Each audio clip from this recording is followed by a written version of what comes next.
10 રૂપિયાનું ગોર લઈને આવી છું. શા માટે પછી બતાવું તમને, બન્યા રહેજો વિડીયોમાં.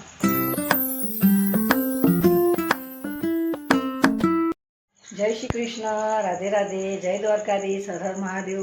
મિત્રો, સ્વાગત છે તમારું મારા આજના નવા બ્લોગમાં. મિત્રો, સવારના 9:20 થઈ છે. તમે બધાને ગુડ મોર્નિંગ. ને કેમ છો તમે બધા? મજામાં?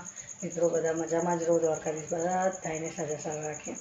તો મિત્રો, બધું પાણી બધું ભરાઈ ગયું, ઘરમાં ચોખ્ખું થઈ ગયું.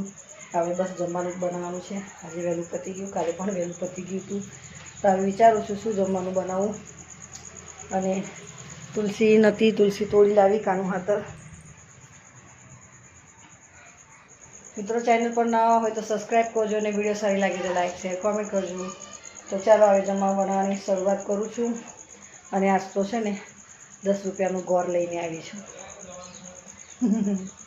શા માટે પછી બતાવું તમને, બન્યા રહેજો વિડીયોમાં. મિત્રો, જમવાની તૈયારી શરૂ થઈ ગઈ છે. આમાં 2 ડુંગળી સમારી, આદુ, લસણ ને લીલા મરચાં, લાલ મરચું, હળદર, ટામેટું બધું વાટી કાઢ્યું.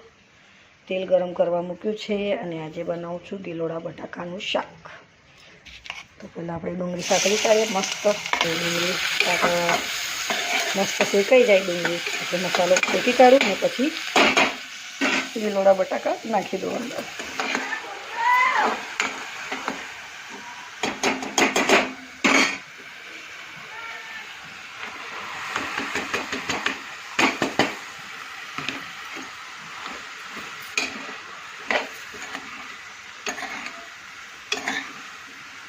બટાકાની લાંબી પીસ કાપી છે મેં.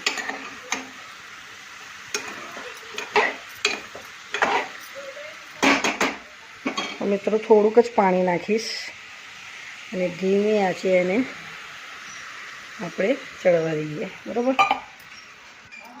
કરી દીધું કુકર બંધ. આવી લોટ ગુંદી કાઢું. અને આમાં ગોળ છે, 10 રૂપિયાનું જે ગોળ લાવીશું એ પછી તમને બતાવું કે શું કરું છું ગોળનું. મિત્રો, જમવાનું બની ગયું. ઘઉંના રોટલા અને જો ગિલોડા બટાકાનું મસ્ત શાક. મસ્ત છે ને, જોઈને જ મોંમાં પાણી આવી જાય ભાઈ. મિત્રો, જો આ ગોળ છે, 10 રૂપિયાનો લાવી હતી હું. તો ગોળ થોડો આમાં લઈ લઉં.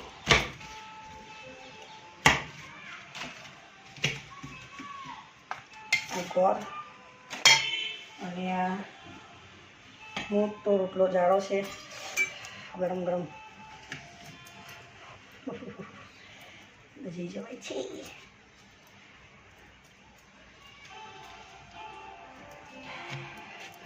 ગોળ અને રોટલો અને એમાં નાખીશું તેલ. બહુ ગરમ છે, હળદ બનાવ્યા છે, હાથ બજાઈ જાય એવું થાય. તો ગરમ ગરમ રોટલામાં જ ભાંગવાનું આવું.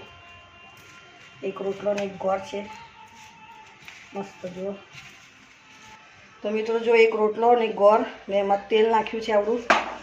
અને હવે મસ્ત એને મિક્સ કરી દઉં. મિત્રો, જમવાનું બની ગયું. ગિલોડા બટાકાનું શાક, ઘઉંના રોટલા અને આ જુઓ ગોળ અને એક રોટલી ચૂરમું બનાવ્યું મારા કાનુડા ખાતર. તે આજે એના ચૂરમું ખવડાવીશ ને શાક રોટલી. જોઈ લો કેવું બન્યું છે મસ્ત. તેલ વધારે નાખ્યું ને ગોળ વધારે નાખીને એક રોટલી ભાંગી કાઢી મસ્ત.